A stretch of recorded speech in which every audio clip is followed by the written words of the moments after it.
इस काली से कौन शादी करेगा भला? इसलिए जो रिश्ता आया है उससे शादी करके विदा करो। मेरी सौतेली माँ नफरत से बोली तो मैं अपने आंखों से आंसू साफ करती। ऐसी बातों को अपने दिमाग से निकालने के लिए भगवत गीता पढ़ने लगी। मेरा रंग काला था, हर कोई मेरा मजाक उड़ाता था, जबकि मेरी सौतेली बहनें बहुत खूबसूरत थीं और उनकी इसी खूबसूरती की वजह से सबकी शादी बड़े ऊंचे परिवार में हुई थी और मेरी शादी इसी परिवार के एक मामूली से नौकरानी के बेटे का मेरे लिए रिश्ता आया था।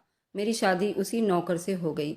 मैं उसके टूटे फूटे घर में दुल्हन बनकर बैठी आंसू बहा रही थी जब पति कमरे में आया और मुझे देखते ही मेरा हाथ थमा और मेरा माथा चूम कर बोला, मेरी प्यारी मुक्ता, मेरी दुल्हन, तुम बहुत खूबसूरत हो। मैं अपनी किस्मत पर खुश नहीं थी, जबकि मेरी ज़िंदगी हमेशा परीक्षाओं में रही।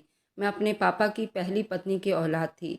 मेरी माँ के मौत के कुछ महीने के बाद मेरे पापा ने दूसरी शादी कर ली थी और मेरी सौतेली माँ से मेरी 3 सौतेली बहनें थीं। मेरी सौतेली बहनें बहुत खूबसूरत थीं। वह एक से बढ़कर एक थीं। जबकि मैं काली सी थी, इसलिए वह सब मुझे किसी गिनती में नहीं लाती थीं। मेरा काला रंग मेरी बदकिस्मती बन गया।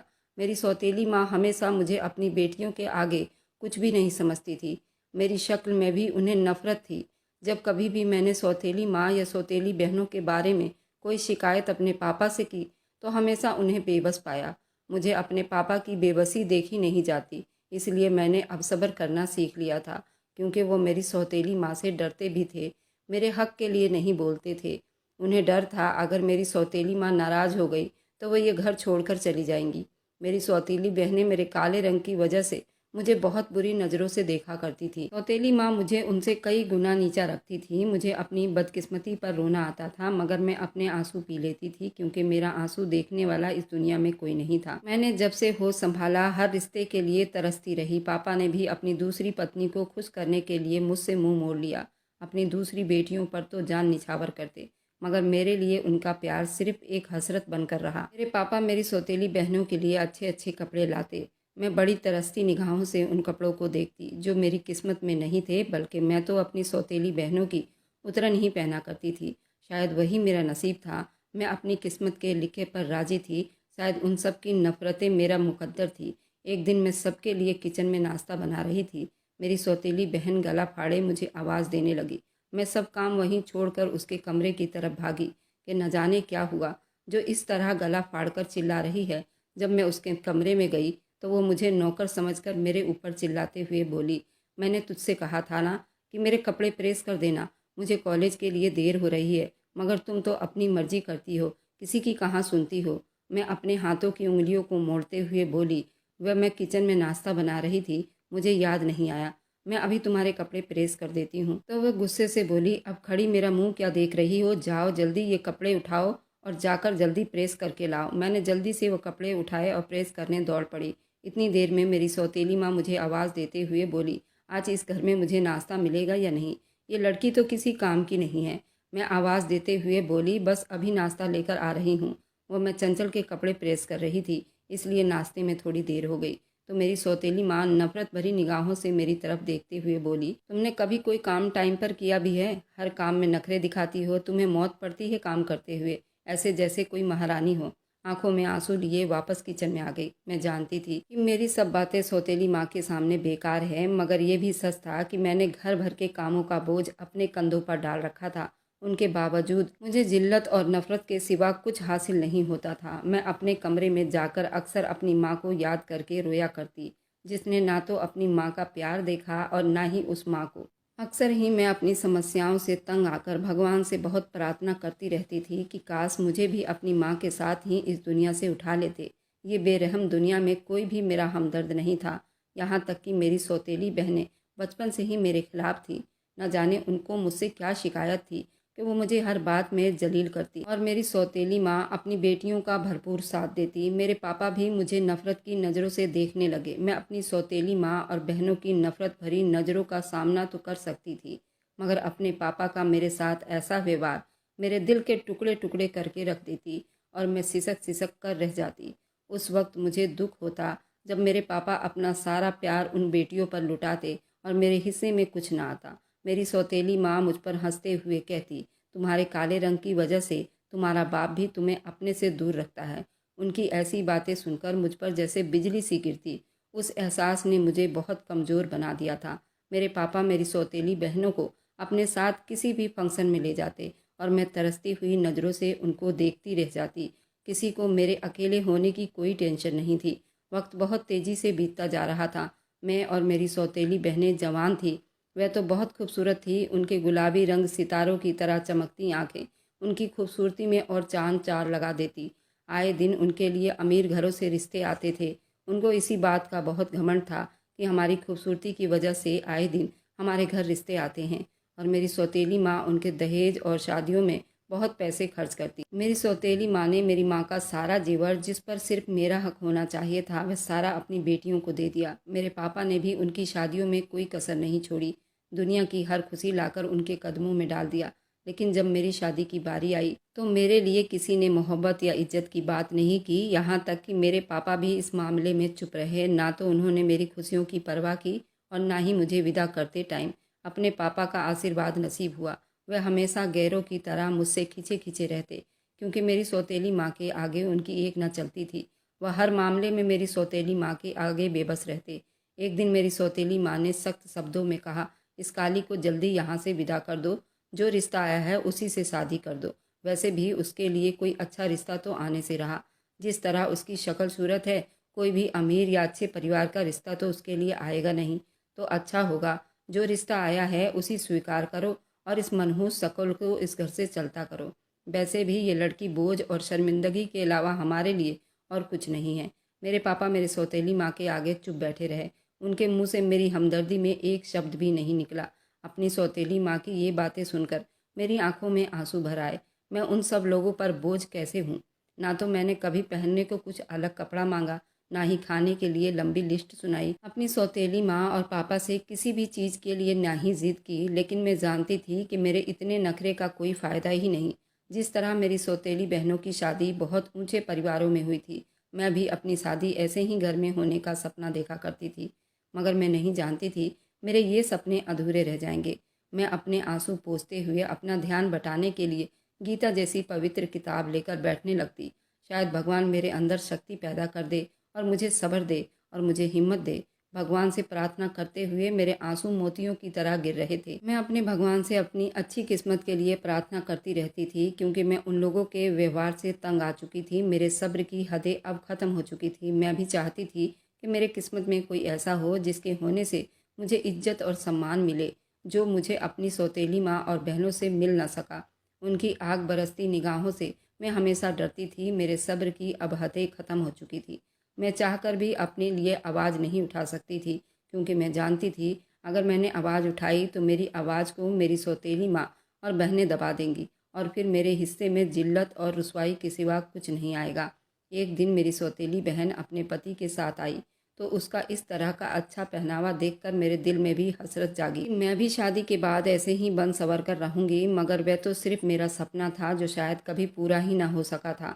मैं ठंडी आहें भरकर रह गई, क्योंकि मेरी किस्मत ऐसी कहाँ थी। मैं भी किसी ऊंचे परिवार में जाती। अपनी शादीशुदा सौतेली बहनों को देखकर मैंने भी अपने सौतेली माँ से बात करने का फैसला किया कि मैं इस नौकरानी के बेटे से शादी बिल्कुल नहीं करूँगी। ये सोचते ही मेरे पसीने छूटने लगे।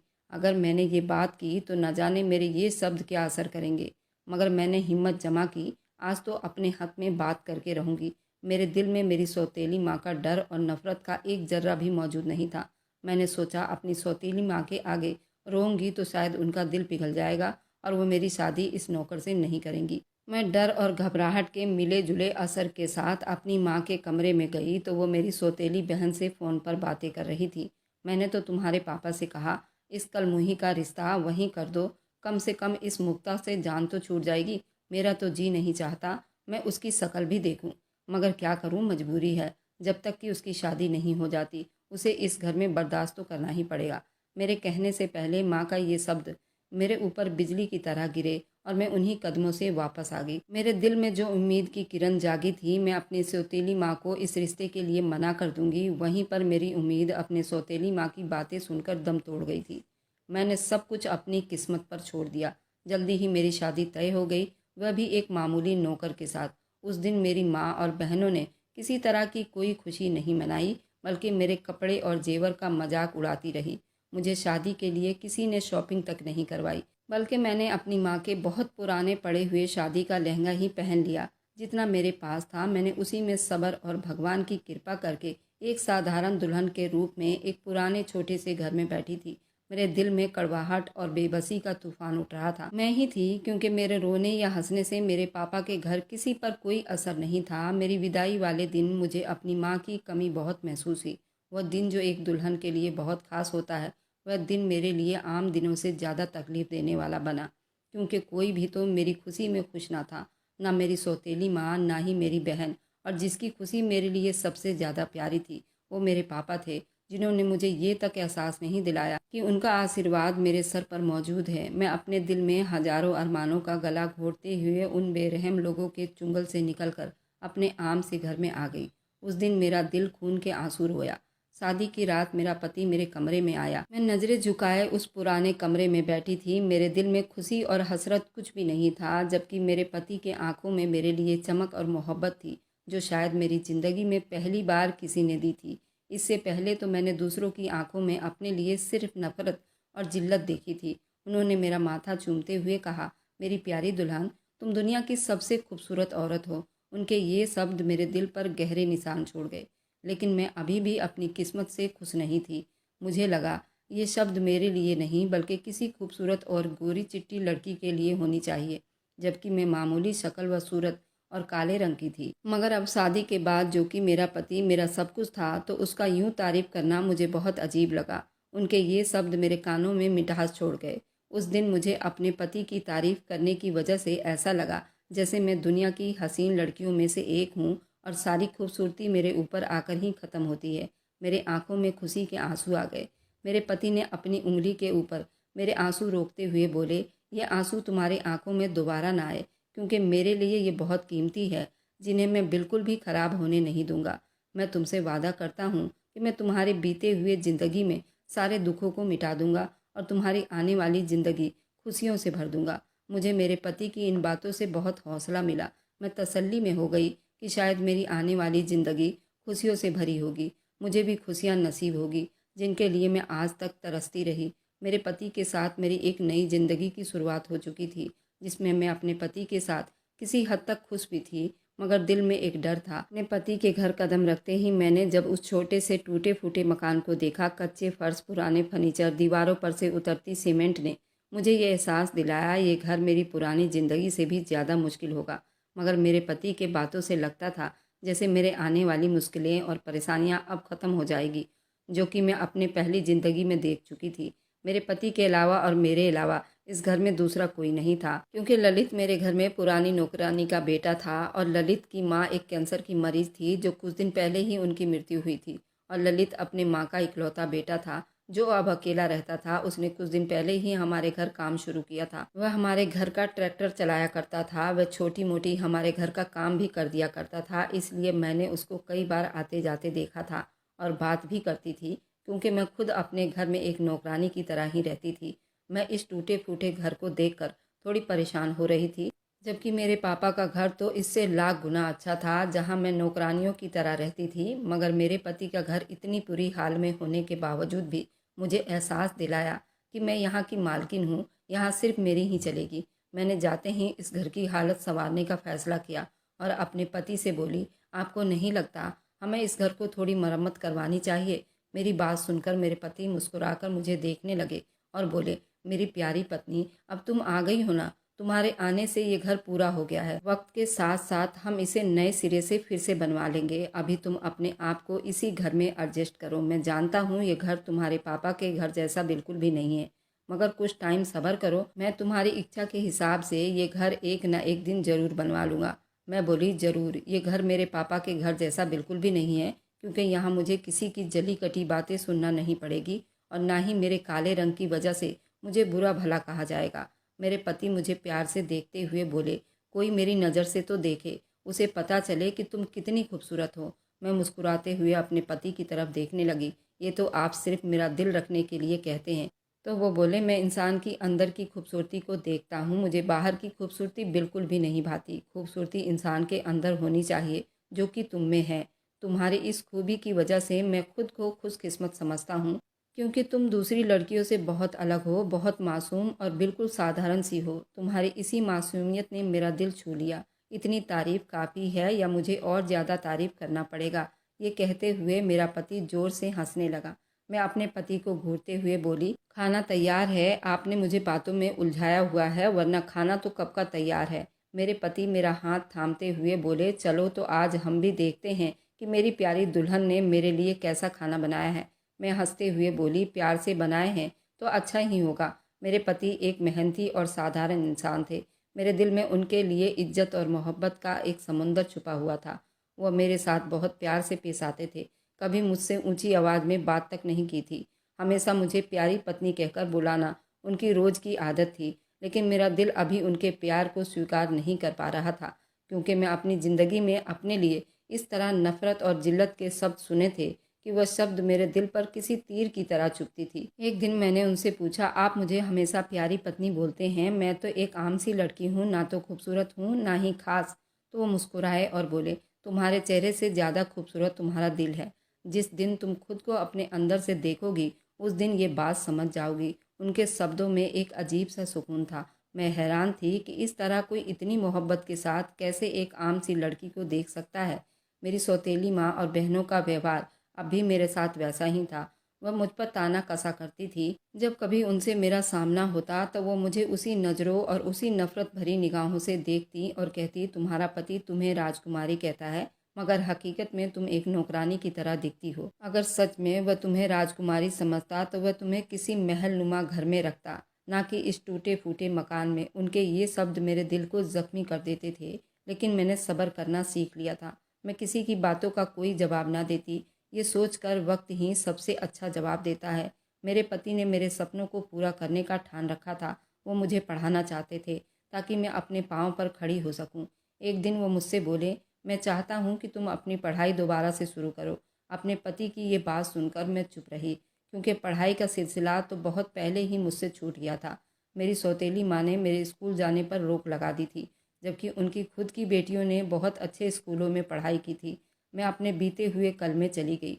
मेरे पति ने जब मुझसे दोबारा पूछा तो मैं अपने बीते हुए कल से बाहर आई। उनकी इच्छा थी कि मैं अपनी काबिलियत साबित करूं और दुनिया को दिखाऊं कि एक औरत का मकाम उसकी बाहरी खूबसूरती पर नहीं, बल्कि उसकी अंदर की खूबसूरती होती है। मैंने भी उनका मान सम्मान रखा और दोबारा से पढ़ाई करने लगी, इसी उम्मीद में कि मैं एक दिन ज़रूर कुछ बनकर दिखाऊंगी। उस बीच मेरे पति ने मेरा भरपूर साथ दिया। वह मुझे हर कदम पर इस बात का यकीन दिलाते रहते कि मैं तुम्हारे साथ हूँ, और उनका साथ ही मेरे लिए मजबूत सहारा था। एक दिन उन्होंने मेरे लिए एक छोटा सा गिफ्ट लेकर आए। वह एक किताब थी। उस किताब का नाम था अपने अंदर की खूबसूरती को पहचानो। उन्होंने कहा, ये किताब तुम्हारे अंदर की खूबसूरती को तलाश करने में तुम्हारी मदद करेगी, और ये जो तुम दूसरों की फालतू बातों की वजह से अपने अंदर एक तूफान खड़ा कर लेती हो, इसे पढ़ने से तुम्हारे अंदर का तूफान थम जाएगा। मैंने उस किताब को पढ़ना शुरू किया तो उसका हर शब्द मेरे दिल की गहराइयों में उतरता गया। इस किताब को पढ़ने से मैंने महसूस किया कि मेरी ज़िंदगी का मकसद सिर्फ दूसरों को खुश करना ही नहीं, बल्कि खुद को पहचानना और खुद को संवारना भी है। उस दिन से मैंने अपनी ज़िंदगी में नई उम्मीद को जगह देना शुरू कर दी और मायूसियों को अपनी ज़िंदगी से निकाल फेंका। उस दिन मैंने फैसला किया कि मैं अपनी इज्जत और मोहब्बत को अपनी काबिलियत के बलबूते पर हासिल करूंगी। मेरे पति और उनकी मोहब्बत और इज्जत ने मुझे अपनी पहचान बनाने की नई राह दिखाई। मेरे पति ने मुझे अपने अंदर छुपी औरत को जगाने में मेरा भरपूर साथ दिया। उन्होंने मेरे अंदर ये जोश पैदा किया कि एक मजबूत औरत ज़माना बदल सकती है। मेरी ज़िंदगी में एक अजीब सी बदलाव आ रही थी। पति के प्यार और हौसले ने मुझे सोचने पर मजबूर कर दिया कि शायद मैं भी कुछ बन सकती हूँ, अपने लिए कुछ कर सकती हूँ, अपनी ज़िंदगी को ठीक बना सकती हूँ। लेकिन ये सफ़र इतना आसान नहीं था जितना मैं सोच रही थी। एक दिन मेरे पति ने मुझसे कहा, अगर तुम चाहो तो मैं तुम्हें पढ़ाने के लिए किसी और अच्छे कॉलेज में एडमिशन दिलवा सकता हूँ। मैं हैरानी से अपने पति की तरफ देखने लगी तो मेरे हाथ पर हाथ रखकर मुझे दिलासे देते हुए बोले, तुम्हारी पढ़ाई तुम्हें उस मकाम पर ले जाएगी जिसकी तुम हकदार हो। ये बात मेरे लिए हैरान करने वाली थी। पढ़ाई मेरे जैसी लड़की के लिए? पहले तो मैं डर गई, क्या मैं सही में ये सब कर सकती हूँ? लेकिन उनके हौसले और मोहब्बत ने मुझे हिम्मत दी। उन्होंने अपने गांव की ज़मीन बेचकर मेरा एडमिशन कॉलेज में करा दिया। मेरे दिल में एक अजीब सी खुशी और डर था। लेकिन जैसे ही मैंने पढ़ाई शुरू की तो मुझे मालूम हुआ ये दुनिया कितनी खूबसूरत और सही है। पढ़ाई इंसान के अंदर की खूबसूरती को उजागर कर देती है, ना कि दिखाने वाली खूबसूरती। ये मैंने उस दिन जान लिया कि मेरे पढ़ाई के सफ़र को ना मेरी सौतेली माँ ने स्वीकार किया और ना ही मेरी बहनों ने। उसके शब्द मेरे लिए वहीं के वहीं थे, मेरे कानों में गूंजते रहते थे। अब ये काली लड़की पढ़ाई करके क्या करेगी, कुछ नहीं बदलेगी। ये 2 कौड़ी का इंसान भी उसके लिए कुछ नहीं कर सकेगा। खुद ही जलील होकर थक कर बैठ जाएगी। कुछ नहीं कर सकते ये दोनों। मेरी सौतेली माँ बहनों के ये शब्द मेरे कानों में गूंजते रहते थे। ऐसी बातें अपने लिए बर्दाश्त कर लेती, मगर अपने पति के लिए बर्दाश्त करना मेरे लिए बहुत मुश्किल था। उनके ये शब्द मुझे तोड़ने की कोशिश करते थे, लेकिन मैंने उन्हें अपनी ताकत बना लिया और कसम खा लिया कि एक दिन उन्हें मैं कुछ न कुछ करके दिखाऊंगी। एक दिन किताब पढ़ रही थी, मेरी सौतेली बहन बोली, तुम्हारी जैसी लड़कियों के कोई सपने नहीं होते, ये सब कुछ तुम्हारे बस का रोग नहीं। लेकिन इस बार चुप नहीं रही। मैंने मुस्कुराकर कह दिया, देखना एक दिन यही सपना मेरी हकीकत बनेगी। वह दिन मेरे लिए सबसे बड़ा दिन होगा। तो वह हंसते हुए कहने लगी, तुम्हारी हकीकत यही है कि तुम्हारा रंग काला है और तुम 2 कौड़ी के नौकर की पत्नी हो। उससे आगे तुम्हारी कोई औकात नहीं, और ये जो तुम अपने सपनों को हकीकत की शक्ल देना चाहती हो, ये कभी मुमकिन नहीं हो पाएगा। तुम हमेशा यहीं रहोगी जहाँ पर इस वक्त खड़ी हो। मेरी सौतेली बहन की बातों ने मुझे बहुत मायूस किया। वह हौसला जो मेरे पति ने दिया था झाग की तरह मिटने लगा। मेरे पति ने न सिर्फ मेरा हौसला बढ़ाया, बल्कि मेरे साथ मेरे पढ़ाई के सफ़र में शामिल भी हो गए। वह रात को देर रात तक मेरे साथ बैठकर मेरी पढ़ाई में मदद करते, मेरे सवालों के जवाब ढूंढते, हर कामयाबी पर मुझे मेरी हौसला बढ़ाते। उनका हिम्मत बढ़ाना मेरे हौसले बुलंद करता। वह कहते कि तुम ये कर सकती हो। इसी हौसले की वजह से मैं अच्छे से अच्छा करती चली गई। धीरे धीरे मैं कामयाबी की सीढ़ियाँ चढ़ने लगी। हर सीढ़ी पर मेरे पति मेरे साथ खड़े रहे। कभी भी उन्होंने मुझे अकेला नहीं छोड़ा, बल्कि मेरा साया बनकर मेरे आसपास मंडराते रहे। मेरा पेपर आया, मैं बहुत डरी हुई थी। मुझे ऐसा लग रहा था कि ज़िंदगी की बाकी इम्तहानों की तरह मैं इस इम्तहान को भी पास नहीं कर पाऊंगी। लेकिन मेरे पति ने कहा, यकीन रखो, तुम्हारे अंदर वह काबिलियत है जो दुनिया बदल देगी। मैं अपने ऊपर उनका ये यकीन देखकर हर मैदान में उतरने को तैयार थी। मुझे खुद से ज़्यादा जैसे अपने पति की बातों पर यकीन था। और सच में जब मेरा रिजल्ट आया तो मैं अपने क्लास की टॉपर थी। ये पल मेरी ज़िंदगी का पहला कदम था जहां मैंने खुद को पहचाना। सच में अब मैं कुछ भी कर सकती हूँ। उस दिन मैंने अपने पति से कहा, आपने मुझे वह इज्जत दी जो शायद किसी ने कभी नहीं दी थी। मैं वादा करती हूँ एक दिन ज़रूर मैं आपको अपने ऊपर गर्व का मौका दूंगी। उन्होंने मुस्कुराते हुए जवाब दिया, तुम पहले ही मेरा गर्व हो, मेरा मान सम्मान हो। मेरी ज़िंदगी ने एक नई मोड़ ले ली थी। पढ़ाई के मैदान में मेरी कामयाबियाँ सिर्फ मेरे लिए अहम नहीं थी, बल्कि मेरे पति के लिए भी ये गर्व का पल था। उनकी मोहब्बतें और कुर्बानियों ने मुझे मजबूत बनाया। लेकिन अब वक्त था मैं अपने आप को साबित करूं और दुनिया के सामने अपनी अहमियत दिखाऊं। क्योंकि अब मैं वह कमज़ोर और मायूस भरी लड़की नहीं थी, बल्कि एक मजबूत और हिम्मत वाली लड़की बन चुकी थी, जिसके लिए कुछ भी नामुमकिन नहीं था। एक दिन मेरे स्कूल के प्रिंसिपल ने मुझे बुलाया और कहा, हमें एक स्पीच के लिए स्टूडेंट की ज़रूरत है और हम चाहते हैं कि तुम इस स्पीच में हिस्सा लो। ये सुनते ही मेरे दिल में एक डर की लहर दौड़ गई। मैं जो कभी खुद पर यकीन नहीं रखती थी, जिसके अंदर खुद ताकत और भरोसा नहीं था, वह दूसरों के सामने एक शब्द भी बोल पाएगी। कैसे वह मुक्ता सबके सामने खड़े होकर बात कर सकती थी। लेकिन मेरे पति ने मुझे हौसला दिया, याद रखो, ये मौका तुम्हारे सपनों की शुरुआत का पहला कदम है। हिम्मत करो, तुम ये कर सकती हो। कोई भी काम इंसान के बस से बाहर नहीं। मैंने डरते हुए उस कंपटीशन को स्वीकार किया, क्योंकि इसमें मेरे पति की खुशी और उनकी सहमति शामिल थी। वे चाहते थे कि मैं ये चैलेंज को एक्सेप्ट करूं और जीतूं। मैंने घर आकर अपनी स्पीच की तैयारी की। जब कंपटीशन का दिन आया तो मेरा दिल डर और जोश के अजीब दोराहे पर आकर खड़ा था। मगर एक डर अभी भी मेरे अंदर बाकी था कि न जाने इतने लोगों के सामने मैं बोल भी पाऊंगी या नहीं।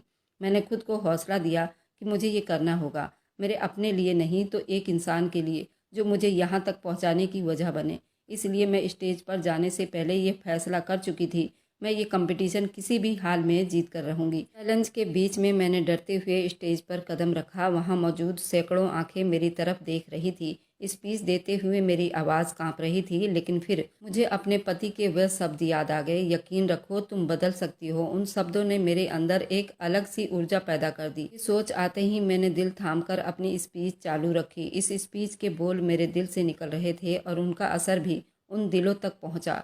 जब मैंने स्पीच ख़त्म की तो पूरा हॉल तालियों से गूंज उठा। ये पल मेरी ज़िंदगी का पहला पल था जब मुझे लगा कि मैं सच में कुछ कर सकती हूँ और मुझ में कुछ करने की हिम्मत मौजूद है। उस स्पीच कंपटीशन में मुझे पहला इनाम मिला। प्रिंसिपल ने मुझे स्टेज पर बुलाकर इनाम दिया और कहा, हमें तो तुम पर गर्व है। तुमने सिर्फ अपने लिए नहीं बल्कि अपने कॉलेज का नाम भी रोशन किया है। प्रिंसिपल के ये शब्द मेरे आत्मा तक को हिलाकर रख दिए थे।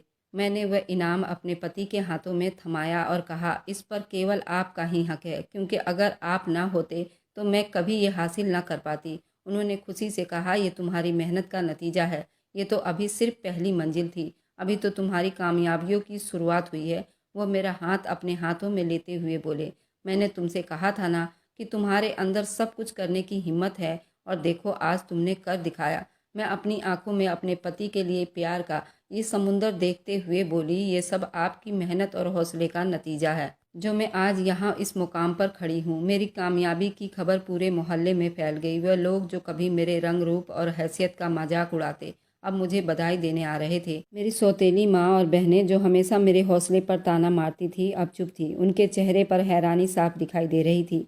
वह जो मुझे उठते बैठते काले रंग की वजह से ताना मारती थी, अब मेरे सामने उनकी निगाहें झुकी हुई थी। इस स्पीच के चैलेंज ने वो पल मेरे लिए उम्मीद की एक किरण थी। मैंने अपने आप में वादा किया कि मैं इस सफ़र को यहीं ख़त्म नहीं करूँगी। ये कामयाबी मेरी मंजिल की शुरुआत थी और अब मुझे अपनी खुद की पहचान बनानी थी, क्योंकि मुझे ये हौसला बहुत ही मेहनत से नसीब हुआ था। और उसके बाद मैंने अपने आप में बहुत से बदलाव महसूस की। इंसान की बाहरी खूबसूरती कुछ भी मायने नहीं रखती, बल्कि अंदरूनी खूबसूरती ही इंसान की असल खूबसूरती होती है। स्पीच कंपटीशन के कामयाबी ने मेरी ज़िंदगी में एक नया जोश और उमंग पैदा कर दिया था। मैंने अपनी पढ़ाई को और ज़्यादा गंभीरता से लेना शुरू कर दिया। मगर हकीकत में कामयाबी का सफ़र कभी आसान नहीं होता। ज़िंदगी ने मुझे नए चैलेंज और इम्तिहान के लिए तैयार कर दिया था, और मैंने चैलेंज को पूरा करने के लिए खुद को मजबूत बना चुकी थी। एक दिन मेरे पति ने मुझसे कहा, तुमने ये साबित कर दिया कि तुमने बहुत हिम्मत और काबिलियत है। अब वक्त है कि तुम अपने सपनों को हकीकत में बदलने के लिए कुछ बड़ा करो। कुछ ऐसा करो जो तुम्हारी पहचान से दूसरों को फ़ायदा पहुँचे। उन्होंने मेरे दिल में एक नया सपना दिखा दिया। मैंने फैसला किया कि मैं अपनी पढ़ाई पूरी करने के बाद एक टीचर बनूंगी। मेरा सपना था कि मैं उन लड़कियों के लिए एक उम्मीद की किरण बनूंगी और उन लड़कियों में भी वह ताकत और उम्मीद भरूंगी जो मेरी तरह परेशान, मायूस और अपनी ज़िंदगी से हारी हुई हों। मेरा ये सपना जितना खूबसूरत था उतना ही मुश्किल भी था। मेरी समस्याएं अपनी जगह थी। मेरी सौतेली माँ ने हमेशा की तरह मेरे रास्ते में मुश्किलें पैदा करने की बहुत कोशिश की, ताकि मैं अपनी जैसी लड़कियों की आवाज़ न बन सकूं। एक दिन उन्होंने ताना मारते हुए कहा, टीचर बनने का सपना देखने वाली काली लड़की शायद पागल हो गई है। कोई तुम्हें स्वीकार नहीं करेगा। तुम्हारे जैसे रंग की लड़कियां टीचर नहीं बल्कि नौकरानियां बनती हैं। उनके ये शब्द मेरे दिल को जख्मी करके रख दिए थे। मुझे हौसला देने के बजाय ऐसे शब्द इस्तेमाल करके मुझे कमज़ोर करने की कोशिश की जा रही थी। लेकिन मेरा पति हमेशा मेरे साथ खड़े रहे। उन्होंने कहा, लोग तुम्हें रोकने की कोशिश करेंगे, तुम्हारे रास्ते में बहुत सी रुकावटें भी पैदा करेंगे, लेकिन तुम्हें अपने सपने के लिए लड़ना है। बस तुम उन लोगों की बातों को इग्नोर करते हुए आगे बढ़ती जाओ। मंजिलें खुद ब खुद तुम्हारे रास्ते से साफ होती जाएंगी। भूल जाओ कि तुम्हारी ज़िंदगी में ऐसे भी लोग हैं जो तुम्हारी कामयाबी से खुश नहीं होते, बल्कि तुम्हें तोड़ने की कोशिश करते हैं। मैंने अपनी पढ़ाई के लिए एक स्कॉलरशिप के लिए अपील की। ये स्कॉलरशिप उन लोगों के लिए थी जो मेहनती और कुछ कर दिखाने की हिम्मत रखते थे, लेकिन मजबूरी की वजह से पीछे रह जाते थे और अपनी पढ़ाई पूरी नहीं कर पाते थे। मैंने अपने पति की समस्याओं को मद्देनज़र रखते हुए ये अपील की थी, क्योंकि मैं और ज़्यादा अपने पति को तंग नहीं करना चाहती थी। मैंने दिन रात मेहनत की और सारा ध्यान अपनी पढ़ाई पर खर्च किया। भगवान से प्रार्थना करती रही मेरा ये सपना पूरा हो जाए। जब स्कॉलरशिप के पेपर हुए तो मेरा दिल डर और उम्मीद के बीच में झूल रहा था, और मैं अपने भगवान से प्रार्थना कर रही थी स्कॉलरशिप की लिस्ट में मेरा नाम आ जाए, ताकि मुझे किसी भी तरह की मुश्किल का सामना न करना पड़े। जब मैंने लिस्ट में अपना नाम देखा तो मैं खुशी से झूम उठी थी। मेरा नाम उस लिस्ट में सबसे ऊपर था। मैंने भगवान से प्रार्थना की, अपने पति को ये खुशखबरी सुनाई। उन्होंने कहा, ये तुम्हारी मेहनत का ही फल है और मैं जानता हूँ कि तुम आगे भी कामयाब होती रहोगी। कामयाबी हर कदम पर तुम्हारे इंतज़ार में रहेगी। मेरी उस कामयाबी ने मेरे मोहल्ले और परिवार में एक नई जंग छेड़ दी थी। वे लोग जो पहले मुझे दो कौड़ी का समझते थे, इन नज़रों से देखा करते थे, अब वही लोग मेरी तारीफ करते नहीं थक रहे थे। मेरी सौतेली माँ जो हमेशा मेरे खिलाफ बोलती थी, अब चुप थी। मेरी बहनें जिनकी शादियाँ ऊंचे परिवार में हुई थी, मेरे सामने झुकी रहती थी। शायद उन्हें ये एहसास हो रहा था किसी की ज्ञान और रंग हैसियत की मोहताज नहीं होती। मुझे एहसास हुआ अगर इंसान मेहनत करे तो वह सब कुछ हासिल कर सकता है जो मैंने कभी खुद में महसूस नहीं की थी। कमज़ोर और सहमी हुई लड़की अब एक ताकतवर बन चुकी थी। स्कॉलरशिप हासिल करने के बाद मेरी ज़िंदगी ने एक नया मोड़ लिया। मेरे कदमों में एक नई मजबूती थी और दिल में नए सपने की उमंग। मैंने अपनी पढ़ाई का सफ़र पूरी लगन और मेहनत के साथ चालू रखा, मगर कामयाबी के रास्ते में समय समय पर काफ़ी मुश्किलों का सामना करना पड़ा था। मेरे गांव के पास शहर के स्कूल में मुझे पढ़ाने के लिए मौका मिला। पहला मौका था जब मैंने अपने सपनों को हकीकत में बदलते हुए देखा था।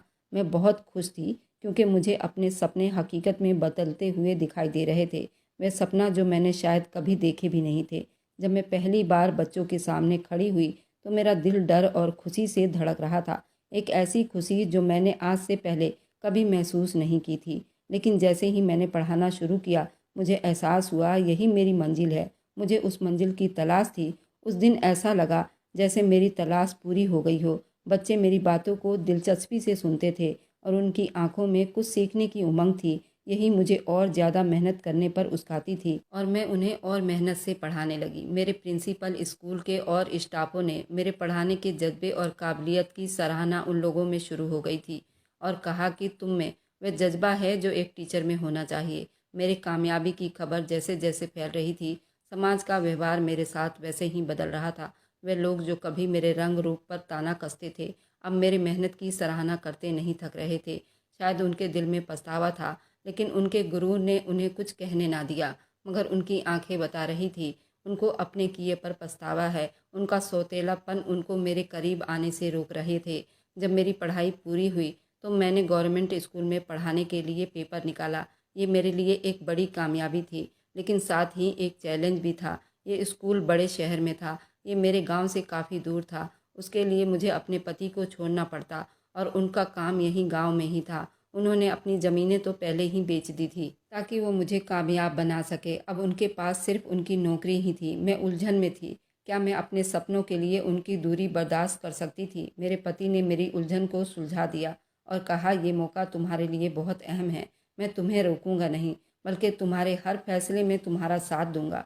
अगर तुम वहाँ जाना चाहती हो तो खुशी खुशी जाओ। मुझे तुम्हारे वहाँ जाने पर कोई ऐतराज़ नहीं, क्योंकि मैं तुम्हारे रास्ते में रुकावट नहीं बनना चाहता। ये बात सुनकर मेरा दिल भर आया। मैंने फैसला किया मैं अपने सपने को हकीकत बनाने के लिए इस चैलेंज को स्वीकार करूंगी, लेकिन साथ ही अपने रिश्ते को भी अहमियत दूंगी, क्योंकि इस रिश्ते के बदौलत ही आज मैं इस मकाम पर खड़ी थी। तो मैं कैसे उस प्यारे से रिश्ते को अपनी नौकरी के लिए इग्नोर कर सकती थी। मैंने नौकरी स्वीकार की और एक नए शहर में कदम रखा। वहाँ के माहौल ने मुझे बहुत कुछ सिखाया। मैंने देखा कि पढ़ाई सिर्फ किताबों तक सीमित नहीं है, बल्कि ये लोग दिलों और सोच को बदलने का हौसला भी रखते हैं।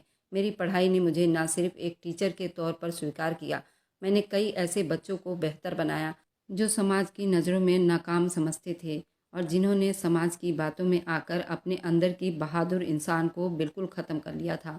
मेरी बातों और मेरे हौसलों से उनकी काबिलियत उभर कर सामने आई थी। मैंने उनके अंदर का हिम्मत और हौसलों को उजागर किया जो शायद मुझ में पहले कभी नहीं थी। मैं चाहती थी कि जिस तरह मैं एक मजबूत इंसान बन चुकी हूँ, मेरे स्टूडेंट भी बिल्कुल इसी तरह अपने आप को मजबूत बना ले। मेरी कामयाबी की खबर जब मेरे गांव तक पहुंची तो वे लोग फ़ख्र से मेरी बात करते हुए नहीं थक रहे थे। सौतेली माँ ने एक दिन फ़ोन पर मुझसे कहा, मैंने तुम्हें कभी अहमियत नहीं दी, लेकिन आज मुझे तुम पर फ़ख्र है। ये शब्द मेरे दिल को सुकून देने के लिए काफ़ी थे। उन शब्दों ने मेरे अंदर और ज़्यादा हिम्मत बढ़ा दिए थे। मैं और ज़्यादा ऊंची उड़ान भरूं। उस दिन मैंने जाना कि जब इंसान अपने इरादे और मेहनत के साथ आगे बढ़ता है तो दुनिया खुद उसके रास्ते साफ करने लगती है। मेरी ज़िंदगी कामयाबी के रास्ते पर चल पड़ी थी, लेकिन ज़िंदगी हमेशा परीक्षाओं से खाली नहीं होती। नए शहर में नौकरी के बाद मैं न सिर्फ अपने सपनों को पूरा करने का सफ़र तय किया, बल्कि कई बच्चों के सपनों को भी हकीकत में बदलने का कारण बनी। लेकिन इस सफ़र ने मुझे ऐसी हकीकतों से सामना करवाया जिनका सामना करना मेरे लिए आसान नहीं था। मेरी काबिलियत और मेरी मेहनत ने जल्दी ही मुझे इस शहर में मशहूर कर दिया। यहाँ के माँ बाप अपने बच्चों की समस्याएं लेकर आते और मेरे बताए गए बातों पर अमल करते। मेरे स्टूडेंट ने न सिर्फ पढ़ाई को लेकर जज्बा रखते थे, बल्कि पूरी दुनिया को जीतने की जज्बा रखते थे। स्कूल में एक स्पीच में मेरे बारे में कहा गया, ये टीचर किताबें नहीं पढ़ाती, ये ज़िंदगी का सबक भी देती है। ये तारीफ मेरे लिए एक इज्जत था। लेकिन जैसे जैसे शोहरत बढ़ती गई, मैं अपने पति के बगैर ज़िंदगी में कमी महसूस करने लगी। उनके बगैर ये कामयाबियाँ मुझे अधूरी लग रही थी। मैं ये कामयाबियाँ उनके साथ मिलकर मनाना चाहती थी, जो कि उनका हक था।